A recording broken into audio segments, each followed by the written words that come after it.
We have new information tonight on an ongoing battle between your neighbors in Broad Ripple and the Army Corps of Engineers.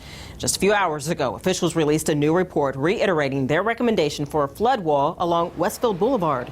The area is known for flooding every year. In fact, one flood in the 90s forced nearly 500 families to evacuate their homes.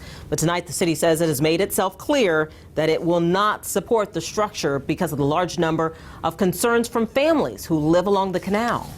We've instead asked the Corps to go ahead and look into a new alternative, which is the West Canal bank alignment that we believe that the communities in the area support, as well as the businesses and Citizens Energy. We're coordinating with them as well.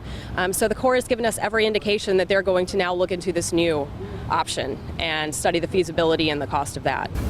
With this construction, the community worries there will be a loss of vegetation and a negative impact to surrounding businesses and current infrastructure. But tonight, the Army Corps tells us they considered several alternatives but didn't find any that would work. And they now plan to continue to collaborate with the city to keep the project moving forward.